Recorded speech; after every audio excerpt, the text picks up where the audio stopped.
Hello student, welcome to Quantum Learning Varanasi centre. और आज हम लोग इस रिकॉर्ड करेंगे लेक्चर नंबर 8। कौन सा? लेक्चर नंबर 8 रिकॉर्ड करेंगे। और देखो यार, रिकॉर्ड करने से पहले एक चीज मैं बोल दे रहा हूँ कि जिसने मोल कॉन्सेप्ट का लेक्चर नहीं देखा हुआ है, जो जिसमें हम लोग मोल निकालते हैं, जिसने नहीं देखा है जाके कृपा करके वो लेक्चर देख ले। बहुत जरूरी है भैया यहाँ पे, क्योंकि अब देखो जो मोल कॉन्सेप्ट है, जो कंसंट्रेशन टर्म बेसिकली हम लोग पढ़ेंगे यहाँ से, वो सब क्या होगा, उस मोल के ऊपर डिपेंड करेगा। और देखो मैंने बता दिया, तो यहाँ पे तो बताने कोई मतलब है नहीं दोबारा। तो इसी वजह से काम करो भैया, थोड़ा सा जीवन में कष्ट लाओ और जाके पढ़ लो। ठीक है?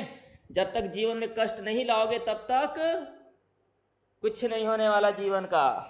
जीवन का यही असली सत्य है। चलो ठीक है, तो सत्य के साथ जीवन का स्टार्ट तो हो ही गया है। सत्य के साथ आज हम लोग स्टार्ट करते हैं अपना लेक्चर नंबर 8। ठीक है, चलो फिर देखो, लेक्चर नंबर 8 में यार बेसिकली हम लोग पूरा पढ़ेंगे कंसंट्रेशन टर्म। क्या पढ़ेंगे? Concentration term. जितने भी कंसंट्रेशन टर्म होते हैं वो सब के सब पढ़ेंगे। अब बात यह थी कि सर कंसंट्रेशन का क्या मतलब है कि नहीं? कंसंट्रेशन, तो देखो कंसंट्रेशन का मतलब होता है कि किसी भी सॉल्यूट में, सॉरी करो, किसी भी सॉल्यूशन में कितना सॉल्यूट प्रेजेंट है उसी को हम लोग क्या बोलते हैं? Concentration term. क्या बोलते हैं? कंसंट्रेशन टर्म बोलते हैं। ठीक है, तो वो चीज है। तो हमारे पास टोटल पहले जान लेते हैं कि क्या क्या चीजें हैं। तो देखो याद रखना, समझो बच्चा, कि जो हम लोग यहाँ पे जो सॉल्यूशन पढ़ते हैं उसे हम लोग क्या बोलेंगे? Binary solution. क्या बोलेंगे? Binary solution. अब बात यह आती है कि सर ये बाइनरी सॉल्यूशन क्या होता है? तो बाइनरी सॉल्यूशन का मतलब मेरा बच्चा कि only two component present, only two, TWO, two component is present in solution. Solution में सिर्फ दो कंपोनेंट अगर प्रेजेंट है तो उसे हम लोग क्या बोलते हैं? Binary solution. अब वो दो कंपोनेंट क्या क्या होता है? एक होता है सॉल्यूट और एक क्या होता है बच्चा? सॉल्वेंट। सॉल्यूट और सॉल्वेंट मिलके ही हमें क्या देते हैं? सॉल्यूशन देते हैं। क्या देता है मेरा बच्चा? सॉल्यूशन। ठीक है, याद रखिएगा सॉल्यूट हमेशा स्मॉल अमाउंट में होगा। सॉल्यूट हमेशा किस में होगा? स्मॉल अमाउंट में। और सॉल्वेंट हमारा किस में होगा? लार्ज अमाउंट में होगा। किस में होगा बच्चा? लार्ज अमाउंट में। ठीक है, एक चीज और याद करने वाली बात है, जो याद करने वाली बात है वो तो याद करना ही है हम लोग को। तो याद रखना ये है कि जो H2O है वो हमारे यूनिवर्सल सॉल्वेंट है। मतलब वाटर हमेशा सॉल्वेंट की तरह ही हमारा काम करेगा। किसकी तरह? सॉल्वेंट की तरह। ठीक है, तो सॉल्यूट सॉल्वेंट पहचान लीजिएगा कि जो कम अमाउंट में होगा सॉल्वेंट सॉल्यूट, जो ज्यादा अमाउंट में होगा सॉल्वेंट होगा। सीधी सी बात है। क्लियर है? चलिए, बहुत बढ़िया। तो अब बात करते हैं कि टोटल कितने तरह के हम लोग कंसंट्रेशन टर्म पढ़ेंगे। तो कंसंट्रेशन टर्म पढ़ेंगे भी साथ साथ क्या होता है, पहला देखो हम लोग क्या पढ़ेंगे, सबसे पहले पढ़ेंगे mass by mass percentage. Mass by mass percentage पहला पढ़ेंगे। दूसरा पढ़ेंगे मास बाई वॉल्यूम परसेंटेज। तीसरा पढ़ेंगे बच्चा, तीसरा उतना इंपॉर्टेंट है नहीं बट जान लेंगे, वॉल्यूम बाई वॉल्यूम परसेंटेज। ठीक है, फोर्थ हम लोग पढ़ेंगे मोल फ्रैक्शन। ठीक है, मोल फ्रैक्शन को जेटा से रिप्रेजेंट करते हैं। ठीक है, फिफ्थ हम लोग पढ़ेंगे बच्चा मोलैलिटी, जिसको स्मॉल एम से रिप्रेजेंट करते हैं। मोलैलिटी पढ़ेंगे, फिर मोलैलिटी और मोल फ्रैक्शन के बीच में क्या करेंगे? रिश्ता कायम करेंगे। हम लोग रिश्ता बनाएंगे एक अच्छा वाला। ठीक है, तो वो अच्छा वाला रिश्ता भी समय लगेगा आने में, तब तक। फिर उसके बाद हम लोग पढ़ेंगे मोलैरिटी, कैपिटल एम से रिप्रेजेंट करते हैं बच्चा। फिर पढ़ेंगे हम लोग मोलैरिटी के बाद नॉर्मेलिटी, एन। ठीक है, नॉर्मेलिटी के बाद क्या पढ़ेंगे मेरा बच्चा?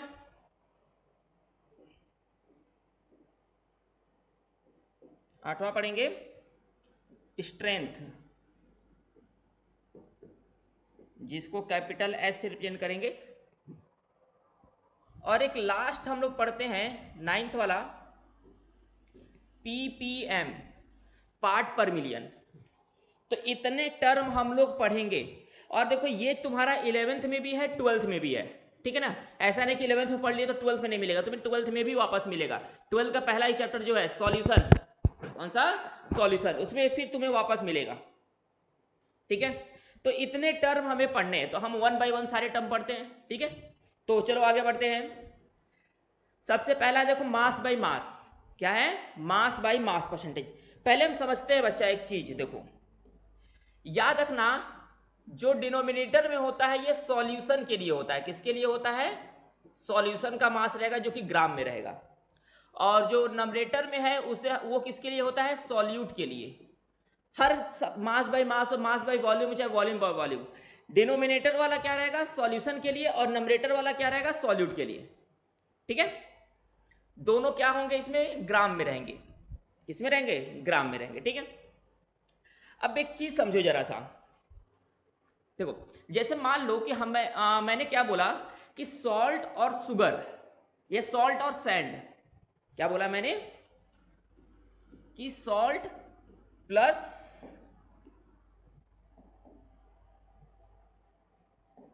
मैंने बोला सॉल्ट प्लस सैंड, जो कि दोनों ग्राम में है, दोनों मिला के 100% का मिक्सचर है। ये परसेंटेज दोनों मिला के कितने परसेंट का, 100% का, ठीक है। सॉल्ट और सैंड दोनों मिलाकर, जिसमें से बोला है कि जो सॉल्ट है तुम्हारा 25% मास बाय मास है।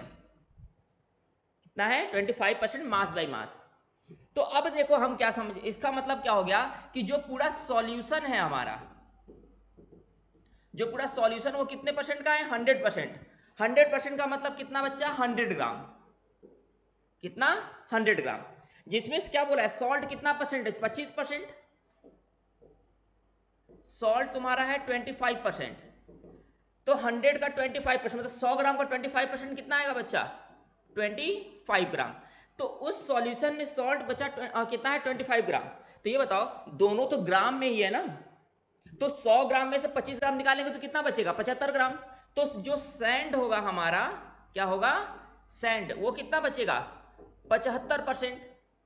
75% का मतलब 75% का मतलब 75 ग्राम, ठीक है। ये चीज तो ध्यान समझना कि अगर कुछ भी बोल दिया कि हाँ मास बाय मास इतना परसेंट, तो पूरा सॉल्यूशन किस में होगा, ग्राम में होगा। तो अगर कोई भी चीज, दो चीज को मिक्स करके ग्राम में है, तो जब निकाल देगा तो दूसरा वाला क्या हो जाएगा, बच जाएगा तुम्हारा। इसी तरह जैसे मान लो कि मैंने बोल दिया कि 10% mass by mass of sodium hydroxide present in solution, ठीक है, मैंने ये बोल दिया। इसका मतलब क्या समझेंगे हम लोग, इसका मतलब ये समझेंगे कि मास बाय मास का मतलब पूरा सॉल्यूशन कितने परसेंट का होगा, 100%। 100% का मतलब 100 ग्राम, जिसमें सोडियम हाइड्रोक्साइड को कितना बताया है उसने कि 10% है। मास बाय मास है तो 10% का मतलब 10 ग्राम। अब जो बच गया 100 ग्राम में से 10 ग्राम निकाल दे तो बचा कितना, 90 ग्राम। तो वो क्या होगा, बचा हुआ सॉल्वेंट हो जाएगा। तो अगर कुछ नहीं दिया, क्या है दूसरा, तो उसको हम क्या मान लेंगे, वाटर। तो वाटर कितना हो गया हमारे पास, 90%। 90% का मतलब बच्चा 90 ग्राम। क्लियर है, पक्का, चलिए बहुत बढ़िया। तो इस तरीका, इसका मतलब होता है मास बाय मास। हम लोग ये क्वेश्चन में यूज करेंगे, बस ये समझाने वाला काम था। सेकेंड है मास बाय वॉल्यूम। तो देखो वही सेम चीज है, ये हो गया वॉल्यूम किसके लिए, सॉल्यूशन का, जो कि किस में रहेगा, ml में या जिसमें मतलब ml में रहेगा। ये किसके लिए हो गया, सॉल्यूट के लिए, जो कि ये किस में रहेगा, ग्राम में रहेगा। किस में रहेगा, ग्राम में, ठीक है। ये चीज, एक मिनट फोन आने लगा, एक मिनट रुक जाओ बेटा।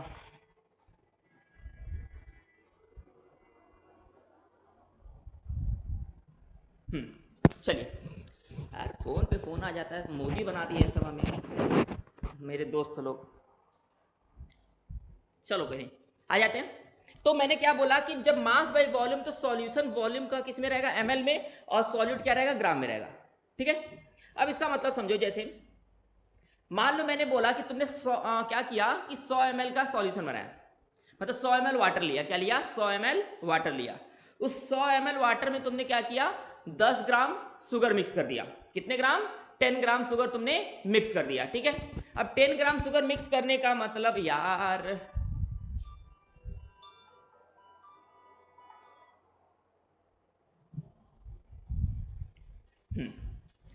चलो, फोन से परेशान हो जाता है यार इंसान, क्या किया जाए। चलो कोई नहीं, आ जाओ। हाँ, तो मैं कहा था, हाँ मैंने बोला कि 100 ml वाटर है, मान लो कितना ml वाटर है, 100 ml। ये हो गया, इसमें पानी भरते हैं हम लोग 100 ml।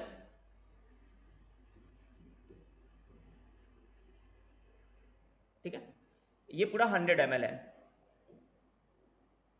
ठीक है, वाटर। अब उस 100 ml वाटर में मैंने बोला कि तुम 10 ग्राम क्या मिला दो, शुगर मिला दो।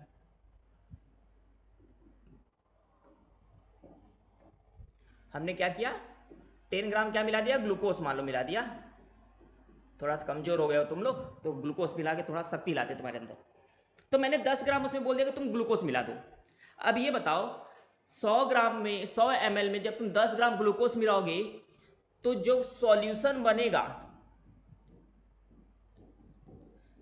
जल्दी कमेंट करके बताओ, जो सॉल्यूशन बनेगा वो कितने ml का बनेगा, जल्दी जल्दी जल्दी जल्दी। ये सॉल्यूशन का वॉल्यूम कितना होगा, कितने ml का, फटाक से। यार तुम लोग एकदम का बैलट इंसान होगा यार। ये बताओ, जब 10 ml में हम उस 100 ml में जब 10 ग्राम शुगर को मिलाएंगे तो जाके डिजॉल्व हो जाएगा ना, वो क्या होगा, जाके डिजॉल्व हो जाएगा। अब ऐसा थोड़ी ना कि तुम 100 ml लिए, उसमें कुछ मिलाए तो बढ़ के 200 ml हो जाएगा, 110 ml हो जाएगा, नहीं ना, वो जाके उसमें डिजॉल्व हो जाएगा। तो जितना तुमने लिया हुआ है वॉल्यूम, जितना वाटर लिया हुआ है, उतना मतलब जो सॉल्यूशन वो उस वाटर के वॉल्यूम के इक्वल होगा तुम्हारा। समझे, मतलब कि सॉल्यूशन का वॉल्यूम चेंज नहीं होगा। अगर तुमने 100 ml वाटर लिया तो 100 ml ही रहेगा डिजॉल्व होने के बाद भी, क्योंकि वो जाकर उसमें डिजॉल्व हो जाएगा। क्या हो जाएगा, डिजॉल्व हो जाएगा। तो जो सॉल्यूशन बनेगा वो भी कितने ml का होगा, 100 ml का ही होगा। समझा यार, तुम लोग का 2 MB का बुद्धि, उसमें 10 MB का कचरा भर के रखे हो तुम लोग। कचरा दिमाग से साफ करो, समझे। हाँ ठीक है, एक बार और समझ लो कि देखो 100 ml में अगर हम 10 ग्राम शुगर मिलाते हैं या ग्लूकोज मिलाते हैं, तो देखो जाकर डिजॉल्व हो जाएगा ना। ऐसा तो नहीं कि 100 ml से 110 ml हो जाएगा, ऐसा होगा नहीं ना। क्या होगा कि वो 100 ml में जाकर वो 10 ग्राम ग्लूकोज था जाकर डिजॉल्व हो जाएगा। क्या हो जाएगा, डिजॉल्व हो जाएगा, वॉल्यूम में चेंजेस नहीं आएगा। तो इसका मतलब क्या हुआ कि जो वॉल्यूम ऑफ, अब जो वाटर रहेगा वो तो सॉल्वेंट रहेगा, तो वॉल्यूम ऑफ सॉल्वेंट किसके इक्वल होगा, वॉल्यूम ऑफ सॉल्यूशन के इक्वल होगा कि नहीं, किसके इक्वल हो जाएगा, वॉल्यूम ऑफ सॉल्यूशन के। ठीक है, तो इस पे हम कैसे समझेंगे, क्वेश्चन के तौर पे समझ लेते हैं। तो मैंने बोल दिया कि ठीक है, 20% mass by volume of glucose present in solution, present in solution. मैंने क्या बोला कि 20% mass by volume of glucose present in solution है। तो ये बताओ, मास बाय वॉल्यूम मैंने बोला हुआ है, मास बाय वॉल्यूम, तो ये बताओ वॉल्यूम ऑफ सॉल्यूशन कितना होगा, 100%। अब सॉल्यूशन जो वॉल्यूम होगा वो ml में, 100% का मतलब कितना हो गया, 100 ml हो गया। इस 100 ml में कितना परसेंट मिलाया गया, 20%, वो भी मास बाय मास। तो मास ऑफ ग्लूकोज कितना हो जाएगा, 20% का मतलब 20 ग्राम। क्लियर है। अच्छा, वॉल्यूम ऑफ सॉल्यूशन जो होगा वही वॉल्यूम ऑफ सॉल्वेंट भी होगा, तो सॉल्वेंट का वॉल्यूम भी कितना होगा, 100 ml ही होगा। क्लियर हो गया, चलो बहुत बढ़िया। चलो आज आगे बढ़ते हैं। नेक्स्ट है देखो, V बाई वी मतलब वॉल्यूम बाई वॉल्यूम। वही सेम कॉन्सेप्ट है।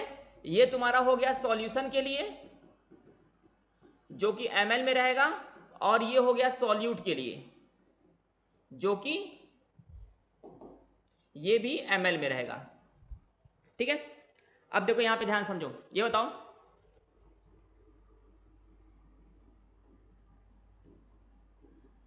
ये तुम्हारा 100 ml है वाटर, इसमें मैंने 50 ml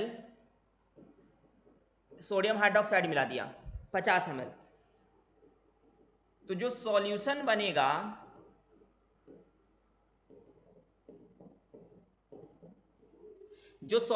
दोनों तो लिक्विड है ना, जब दोनों को जब मिक्स करेंगे तो क्या होगा, वॉल्यूम बढ़ जाएगा ना। जो 100 ml में जब 50 ml मिलाएंगे तो कितना हो जाएगा सॉल्यूशन, 150 ml का हो जाएगा। कितना हो जाएगा, 150 ml का।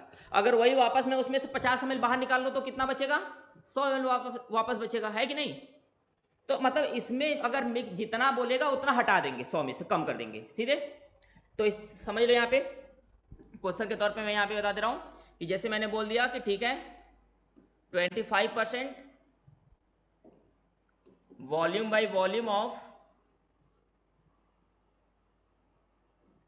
इथेनॉल प्रेजेंट इन सॉल्यूशन, तो क्या हो जाएगा, तो वॉल्यूम कितना होगा, volume of solution V by V बोला है, मतलब 100%, 100% का मतलब कितना 100 ml। ठीक है, जिसमें से इथेनॉल कितना बोला है 25%, 25% का मतलब 25 ml। तो बचा तो क्या बचा हुआ क्या हो जाएगा वाटर, कितना बचेगा 75%, 75% का मतलब 75 ml, मतलब 75 ml में हमने 25 ml क्या मिला दिया, अल्कोहल मिला दिया, वही जो तुम लोग पैक बना के पी जाते हो। ठीक है, ऐसे ही अल्कोहल पीना सेहत के लिए हानिकारक होता है, ये जानते हो। ठीक है, तो इसीलिए अल्कोहल जो भी पिए उनको मना करना चाहिए। ठीक है, चलिए कोई नहीं। तो ये हो गया हमारा तीसरा कॉन्सेप्ट V बाई V का हो गया। देखो इन सब पे क्वेश्चन नहीं, इन सब का यूज होता है क्वेश्चन में तुम्हारा। ठीक है, तुम्हें वहां पे यूज आएगा बस इसका। ठीक है, तो चलो आगे देखते हैं। नेक्स्ट हमारे पास है मोल फ्रैक्शन। क्या है, मोल फ्रैक्शन। मोल फ्रैक्शन का मतलब समझ मेरे बच्चा, जैसे मान लो कि मैंने बोल दिया कि ठीक है इसमें 2 कंपोनेंट प्रेजेंट है, तो 2 कंपोनेंट प्रेजेंट है, तो उसमें से कोई पूछ दिया कि ठीक है बताओ इसका कितना फ्रैक्शन प्रेजेंट होगा। जैसे कंपोनेंट ए है और कंपोनेंट बी है, 2 कंपोनेंट बोल दिया कि ठीक है ये 2 कंपोनेंट इसमें है, तो उसमें ये बन जाएगा कि ठीक है बताओ इस कंपोनेंट का कितना फ्रैक्शन यहाँ प्रेजेंट है, तो उसी को हम लोग क्या बोलते हैं, मोल फ्रैक्शन। तो मोल फ्रैक्शन क्या हो जाएगा, मोल फ्रैक्शन का मतलब हो जाएगा fraction of component present in solution. Solution में कितना फ्रैक्शन ऑफ कंपोनेंट प्रेजेंट है उसी को हम लोग क्या बोलते हैं बच्चा, मोल फ्रैक्शन बोलते हैं। ठीक है, अब हमें पढ़ना तो यहाँ पे बाइनरी सॉल्यूशन है। कौन सा सॉल्यूशन, बाइनरी सॉल्यूशन। तो बाइनरी सॉल्यूशन में 2 ही कंपोनेंट होगा, तो मान लेते हैं एक हमारे पास है कंपोनेंट ए। ठीक है, तो कंपोनेंट ए का मोल क्या होगा, Na होगा कि नहीं, कंपोनेंट ए का मोल क्या होगा, Na। एक मान लेते हैं हमारे पास दूसरा कंपोनेंट है बी। ठीक है, इसका मोल क्या होगा, Nb। ठीक है, अब मोल फ्रैक्शन का फॉर्मूला क्या होता है समझो, मोल फ्रैक्शन का फॉर्मूला होता है mole of component divided by total mole of solution. Mole of component divided by total mole of solution. जिस कंपोनेंट का मोल निकालना है उसको हम क्या करेंगे, उस सॉल्यूशन में जितने भी कंपोनेंट सबके मोल को ऐड करके डिवाइड कर देंगे तो मिल जाएगा। तो अब जैसे मान लो हमारे पास एक कंपोनेंट ए है Na, एक कंपोनेंट बी जिसका मोल Nb हो जाएगा। ये क्या है, मोल ऑफ ए, और ये है मोल ऑफ कंपोनेंट बी। तो अब देखो, तो मान लो हम निकालते हैं मोल fraction of component A. Component ए का मोल फ्रैक्शन निकालते हैं, तो मोल फ्रैक्शन ए, जिस कंपोनेंट का मोल फ्रैक्शन निकालना उसका कंपोनेंट ऊपर रहेगा, तो मतलब ए का निकालना है तो mole of A upon total mole, तो दो ही कंपोनेंट है ना, Na प्लस Nb, ऐड कर देंगे सॉल्यूशन का मोल आ गया, तो ये हमारा हो जाएगा mole fraction of A component का। इसी तरह mole fraction of component B क्या हो जाएगा तुम्हारा, जिसका निकालना मोल उसका ऊपर हो गया divided by total mole of solution, तो Na प्लस Nb ये हो जाएगा। ये हमारा मोल फ्रैक्शन का फॉर्मूला हो जाएगा। अच्छा मान लो कि अभी तो दो कंपोनेंट है, अब होगा क्या, मान लो तीन कंपोनेंट है, तुम लोग की किस्मत का कुछ भी नहीं हो सकता, इतने तुम लोग पाप किए हो, तो तुम लोग से कुछ भी पूछा जा सकता है, तो कुछ भी पूछा जा सकता है, तो मान लो गलती से पूछ दिया कि ठीक है तीन कंपोनेंट है उसमें, ट्राइनरी सॉल्यूशन जिसमें तीन कंपोनेंट है, तब कैसे निकालेंगे। तो मान लेते एक कंपोनेंट ए होगा, एक कंपोनेंट बी होगा, ठीक है, और एक कंपोनेंट सी होगा, तो तीनों का मैंने मोल लिख दिया। तो हमें जिस कंपोनेंट का मोल फ्रैक्शन बोलेगा उसका मोल ऊपर डिवाइडेड बाय तीनों mole, Na plus Nb plus Nc। अगर बी का पूछा तो mole fraction of B upon Na plus Nb plus Nc। Mole fraction C पूछा तो Nc upon Na plus Nb plus Nc मिल जाएगा, हमें तीन कंपोनेंट रहेगा तो भी मिल जाएगा, ठीक है। अब एक बहुत जरूरी बात समझो, तुम्हारे जीवन से भी जरूरी,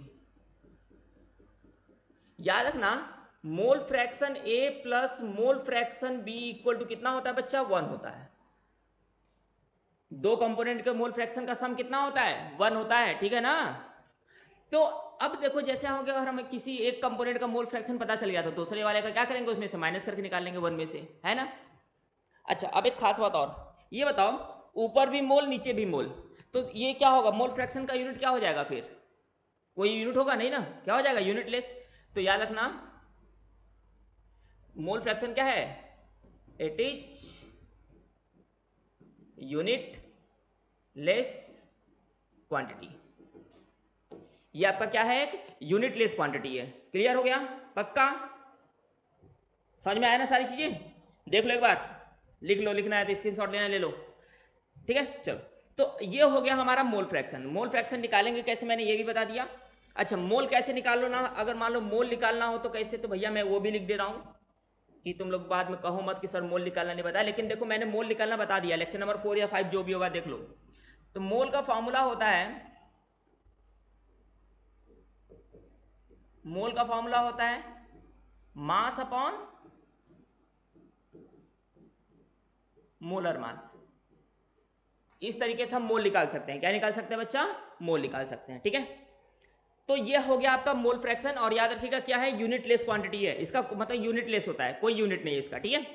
चलिए आगे बढ़ते हैं, चलिए देखिए क्वेश्चन है। क्वेश्चन बोला है कि 23 ग्राम ऑफ इथाइल अल्कोहल, जिसका मोलर मास दे दिया 46 gram, is dissolve in 54 gram of water. Molar mass भी वाटर दिया, calculate the mole fraction of ethyl alcohol and water in the solution. तो बोला है कि मोल फ्रैक्शन दिखा लो इथाइल अल्कोहल का और वाटर का। तो इथाइल अल्कोहल मतलब C2H5OH कितना ग्राम दिया है बच्चा, 23 ग्राम, और इसका मोलर मास कितना दिया है, मोलर मास दिया है 46 ग्राम। तो हम मोल निकाल लेते हैं, तो C2H5OH का मोल क्या हो जाएगा, मास अपॉन मोलर मास। अरे हाँ ना बोल भैया, हाँ बहुत सही। तो मास कितना है 23, मोलर मास कितना है 46, कट के कितना आ जाएगा 1/2 मतलब 0.5 मोल। इथाइल अल्कोहल का मोल कितना गया 0.5। दूसरा क्या है वाटर, H2O कितना दिया है, कितना ग्राम है 54, इसका मोलर मास कितना हो जाएगा निकाल लेते हैं। अच्छा निकालना क्या है, 18 दिया भी है ना, मोलर मास 18, तो N ऑफ H2O कितना हो जाएगा जी, मास अपॉन मोलर मास, तो मास देखो कितना दिया है 54 और मोलर मास 18, तो 54/18 कितने बार में चला जाएगा 3 बार में। तो अब मोल फ्रैक्शन निकालेंगे हम लोग इसका C2H5OH का, ठीक है। जिसका निकालो उसको बेस में लिख दो कि तुम्हें पता रहे, कंफ्यूजन ना हो, ठीक है। अब इथाइल अल्कोहल का निकालेंगे तो जिसका मोल फ्रैक्शन निकालेंगे उसका मोल ऊपर डिवाइडेड बाय टोटल मोल, तो टोटल मोल में क्या आएगा, एक इथाइल अल्कोहल है और एक H2O है ना। तो इथाइल अल्कोहल कितना है मोल, इथाइल अल्कोहल का 0.5 डिवाइडेड बाई यहां पे कितना हो जाएगा 0.5 प्लस 3, तो कितना आ जाएगा 0.5 बाई 3.5, ठीक है। या इसी को हम क्या लिख सकते हैं, ऐसे भी लिख दें, तो mole fraction of C2H5OH equal to क्या हो जाएगा 1/7 आ जाएगा ना। तो ऊपर से कर देंगे तो 5/35 कितना हो सकता, हाँ 7 बार में चला जाएगा। तो मोल फ्रैक्शन इथेनॉल का कितना आ गया 7 आ गया, ठीक है। अब देखो अभी मैंने जो फॉर्मूला बताया हम इससे कर लेते हैं। जब एक कंपोनेंट का मोल फ्रैक्शन पता चल गया तो 1 में से माइनस कर देंगे तो दूसरे का भी आ जाएगा, तो हम वही अप्लाई कर लेते हैं। वैसे भी करोगे तो आ जाएगा, तो mole fraction H2O equal to क्या हो जाएगा 1 minus mole fraction of ethanol, तो 1 माइनस 1/7, तो मोल फ्रैक्शन H2O का कितना आ जाएगा बच्चा 6/7। कोई यूनिट तो रहेगा नहीं, है कि नहीं। तो ये तुम्हारा हो गया मोल फ्रैक्शन निकालने का तरीका, समझ में आया, बहुत सही। चलो अगला क्वेश्चन करो तुम लोग। ये है find mole fraction of HCl in a solution of HCl containing 24.8% of HCl by mass. देखो बाई मास मतलब, बाई मास का मतलब मास बाई मास हो गया, बाई मास का मतलब मास बाई मास। चलो करो जल्दी से जल्दी से, चलो ठीक है बहुत सही। अब हम बता रहे हैं, देखो ये बताओ HCl कितना, छोड़ो अभी, पूरा सॉल्यूशन जो होगा वो 100% का होगा। 100% का मतलब 100 ग्राम होगा, जिसमें से HCl कितना है 24.8%। 24.8% का मतलब 24.8 ग्राम होगा। तो बचा हुआ कुछ नहीं दिया है तो वाटर होगा, तो वाटर कितना 24.8% ये है, तो वो तुम्हारा कितना परसेंट हो जाएगा, मान लो कि माइनस कर लेते हैं 24 75 75.2%, तो कितना आ जाएगा 75.2 ग्राम HCl वाटर। ये देखो कम है तो सॉल्यूट, ये ज्यादा है तो सॉल्वेंट, ठीक है। चलो आ जाओ आगे। अब हम निकालेंगे मोल N ऑफ HCl। तो मोल का फॉर्मूला क्या होता है, given mass upon molar mass. तो गिवन मास कितना है 24.8 डिवाइडेड बाय मोलर मास निकाल लेते हैं। तो हाइड्रोजन का 1, क्लोरीन का 35.5, कितना हो गया 36.5 हो जाएगा, ठीक है। क्लोरीन का कितना हो गया 36.5, सॉरी HCl का मोलर मास तो 36.5, इसको डिवाइड करेंगे तो कितने बार में जाएगा जी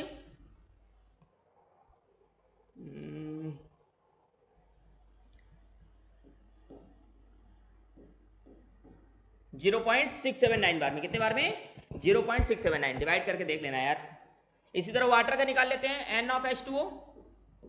तो वाटर का मोलर मास देखो कितना आएगा, हाइड्रोजन का 2 प्लस ऑक्सीजन का 16 कितना आ गया 18, तो गिवन मास कितना है 75.2 डिवाइडेड बाई 18, डिवाइड करोगे तो कितना आ जाएगा 62 मतलब आ जाएगा तुम्हारा 4.17। HCl और H2O का मोल आ गया, ठीक है। अब मोल फ्रैक्शन HCl का निकाल लेते हैं, HCl का ही पूछा है ना, हाँ find the mole fraction of HCl।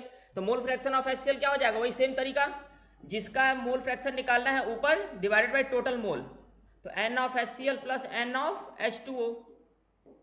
HCl कितना दिया है 679 अपॉन 0.679 प्लस वाटर का कितना है 4.17, तो लिख देते हैं। तो मोल फ्रैक्शन ऑफ HCl जो हो जाएगा तुम्हारा, ये हो जाएगा 0.679 डिवाइडेड बाई, ऐड कर लेते हैं, ये हो जाएगा इतना, वैसे इतना, तो आ जाएगा 4.84।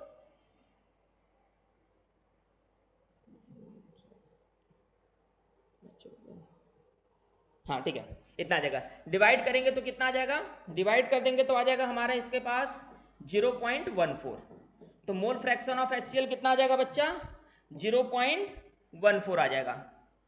ये हमारा हो गया किसका, मोल फ्रैक्शन HCl का। क्लियर हुआ, देख लो अच्छे से, क्लियर है ना। चलो बहुत से, नेक्स्ट आगे बढ़ा जाए। चलो आ जाओ आगे, देखो आगे ये है, a solution contain 25% water, 25% ethyl alcohol and 50% acetic acid by mass, calculate the mole fraction of each component. मतलब देखो इसमें तीन कंपोनेंट, ट्राइनरी सॉल्यूशन हो गया, बाइनरी नहीं ट्राइनरी बन गया, ट्राइनरी सॉल्यूशन। तो ट्राइनरी सॉल्यूशन के देखो मैंने बताया था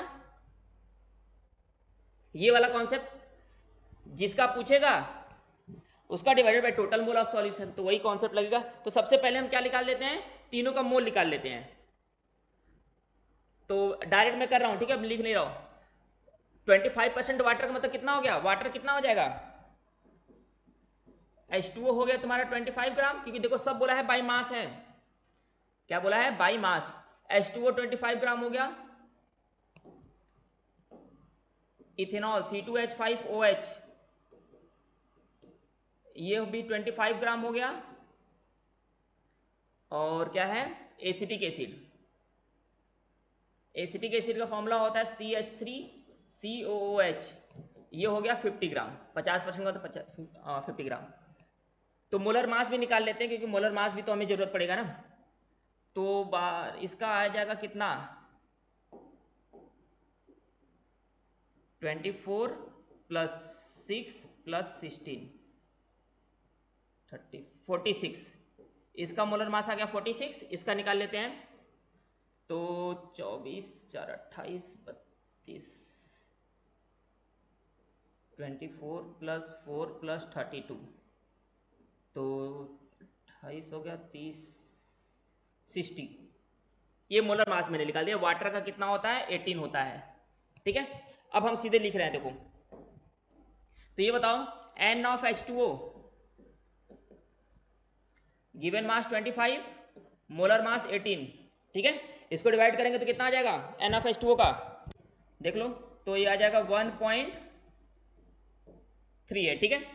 इसी तरह हम क्या करेंगे, N ऑफ इथेनॉल C2H5OH, इसका कितना आ जाएगा, गिवन मास 25 डिवाइडेड बाई 46, तो डिवाइड करने पे कितना आ जाएगा तुम्हारा, एक बार में जगह नहीं, तो ये आ जाएगा लगभग 0.543 आ जाएगा, कितना आ जाएगा 0.543। इसी तरह हम निकाल लेंगे किसका, एसिटिक एसिड, तो 50 बाई कितना है, 50 ग्राम है, उसका मोलर मास कितना है 60, 50 बाई 60 का कितना आ जाएगा तुम्हारा 0.833, ठीक है। ये तीनों का मोल आ गया। जब तीनों का मोल आ गया तब हम मोल फ्रैक्शन एक एक करके निकाल लेते हैं। तो पहले मोल फ्रैक्शन किसका निकाल लेते हैं, H2O का ही। तो मोल फ्रैक्शन H2O का क्या हो जाएगा, N of H2O upon N of H2O plus N of C2H5OH plus N of CH3COOH। इन तीनों का हम लोग पहले ऐड करके निकाल लेते हैं कितना आएगा, क्योंकि तीनों का मोल यहाँ पे ऐड करना होगा, तीनों का ऐड करेंगे तो कितना आएगा, देखो यहीं पे मैं लिख दे रहा हूं क्या क्या है, 1.38 प्लस 0.543 प्लस आ गया 0.833, इसको ऐड करेंगे तो कितना आ जाएगा बच्चा, इसको ऐड करने पे हमारे पास लगभग आ जाएगा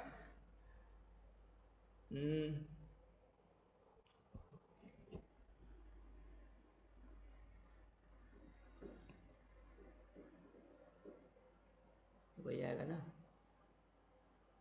6 हाँ ठीक है 2.756। तो हम सीधे यहाँ पे वैल्यू पुट कर लेते हैं। तो NaOH2O कितना है हमारे पास, वाटर का मोल 1.38, तो 1.38 डिवाइडेड बाई 2.756 डिवाइड करेंगे तो ये हमारे पास लगभग कितना आ जाएगा वाटर का, लगभग 1.5 मतलब लगभग देखो तो 0 पॉइंट कितना आएगा 5 के लगभग आ जाएगा, क्योंकि 1/2 के लगभग ये आएगा तो 0.5। ठीक है, इसी तरह मोल फ्रैक्शन हम निकाल लेते हैं इथेनॉल का, C2H5OH, तो क्या होगा वही सेम चीज NaOH2O सॉरी NaC2H5OH अपॉन तीनों का ऐड कर देंगे, NaOH2O plus NaC2H5OH plus NaCH3COOH। तो NaC2H5OH देखो कितना दिया है 0.543, तो 0.543 डिवाइडेड बाई तीनों का सम कितना है 2.756 डिवाइड करेंगे तो कितना आ जाएगा, ये आ जाएगा लगभग 0.1967 के लगभग आएगा। ठीक है, जो भी होगा 0.196 या 7 जो भी होगा देख लेना उसको। ठीक है, तो ये मोल फ्रैक्शन इसका हो गया। लास्ट मोल फ्रैक्शन किसका है हमारे पास, एसिटिक एसिड, तो क्या होगा वही mole upon mole of acetic acid divided by total mole. तो मोल ऑफ एसिटिक एसिड कितना है हमारे पास, ये है 0.833 डिवाइडेड बाई टोटल मोल कितना है 2.756 डिवाइड करेंगे तो कितना आ जाएगा 0 पॉइंट कुछ आना चाहिए, वो तो 0 पॉइंट तो आएगा ही, कुछ का क्या मतलब है, अब कितना आएगा ये बताओ मुझे।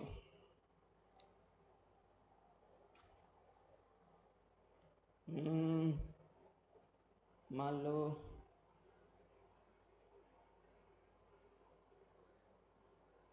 0.3 कुछ आएगा यार, देख लेना पॉइंट के बाद भी जाएगा तो 0.3 मान के चलते हैं क्या आ जाएगा। ठीक है, तो ये हमारा हो गया मोल फ्रैक्शन, जब 3 कंपोनेंट दिया रहेगा तो की बात होगी। ठीक है, कोई दिक्कत, पक्का, चलो बहुत सही, आगे बढ़ाइए। नेक्स्ट क्वेश्चन तुम लोग करोगे, ओ तुम लोग की तो बारी ही नहीं आई यार, चलो कोई नहीं, खुद से क्वेश्चन प्रैक्टिस करो।